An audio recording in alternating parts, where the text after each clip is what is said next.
first of all, I got my hair cut.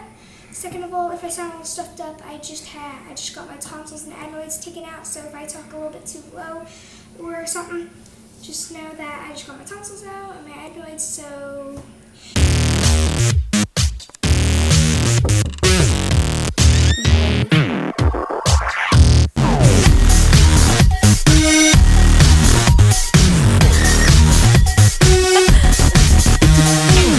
yeah, and I'm going to be making a DIY stress ball. It kind of looks like a stress ball, but it's not really, but it's really, really fun. So I'm going to show you some of the stuff that you need. So if we can point down.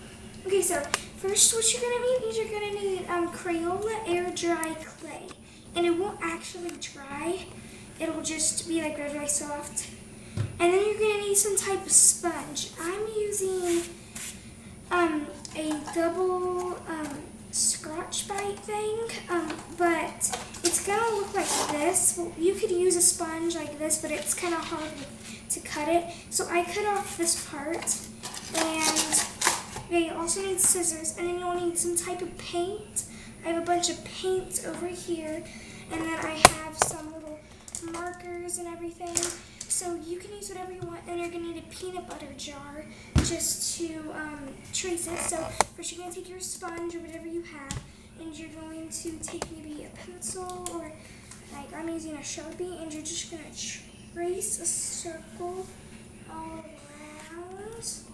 Anything circular will work, or if you have a bigger sponge, that'll work a lot better. We just couldn't find one, so I'm making a little bit of a smaller one. And then I'm using kitchen knives, but you can use regular knives. I just think it's a little bit easier to cut a sponge with this. So it's not going to be a perfect circle, or like it doesn't have to be perfect on the edges, but you're just going to cut it out. And then what you're going to do is, if you want to, you can like measure it up a little bit, but you don't have to. And then you're going to take your clay, and you're just going to get maybe a right amount. You can add more. I'm just going to take some random amount, maybe a little bit more. And you're just going to have to like roll it out and push on it and make sure that it is just nice enough to put on there.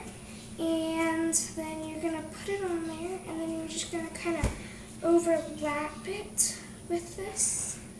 So it took me a little bit of a while to do this. You may have to like tear off all the like extras and everything.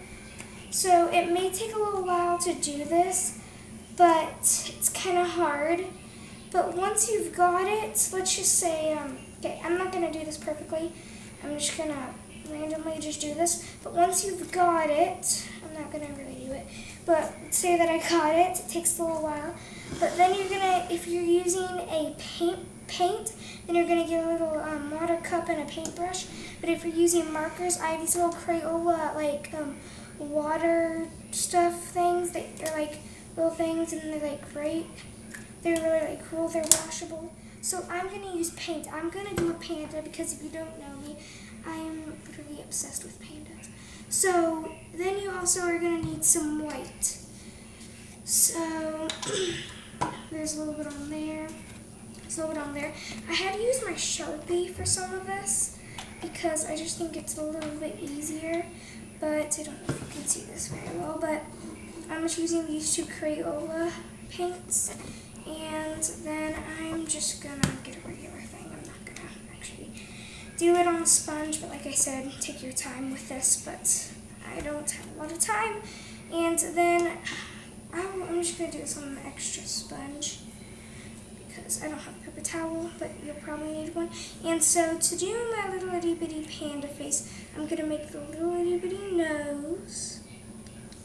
And I'm not that really of a good painter, but if my sister was up here doing it, she would do amazing. So you can do any animal you want, because I have all these colors over here, and you could use any of them that you want. But like I said, I'm literally obsessed with pandas. So this is just a little quick, sloppy version of little panda. I'll show you mine, maybe, in another video or something. So gonna make a little mouth. This is horrible. You can maybe mess it up a little bit. So then it looks horrible. I'm just gonna grab a little bit more paint. But once yours looks really good, you can start adding the eyes. And then once you add the eyes, you can add the little ears. So, get some paint. Make sure to take your time on this. I just don't have a lot of time right now, so I'm doing a little bit of a sloppy version, but so it looks horrible. And then, unless you have another paintbrush, you just dry it off, and I'm going to use the sponge again.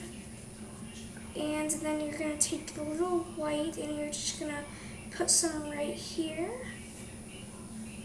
You could wait till it dries, but I don't have a lot of time, so I'm just going to put it there.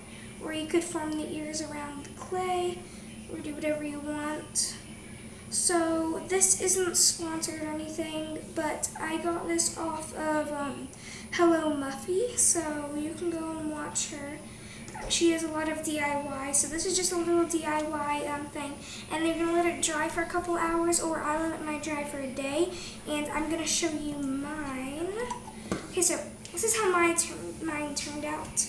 So it's really, really cute. I did this part with Sharpie because I didn't have a lot of time. But it dries a little bit, like on the clay at the top, but you can squish it, and after it dries for maybe 2 days or so, then it actually turns into like a stress ball and it forms back instead of this. When you squish it, it messes up. So it's a really fun activity. You can use what animal you want or whatever you want. Like you can use these little things to color, or you can use all these paints I have over here. But that's just a really fun DIY that I had. All you needed was a sponge or something that you could trace, create a air dry clay, and then you also need paint or markers or something. So remember that everyone has a choice in life, and my choice to become a superstar, and you guys can become one too. Bye, superstars.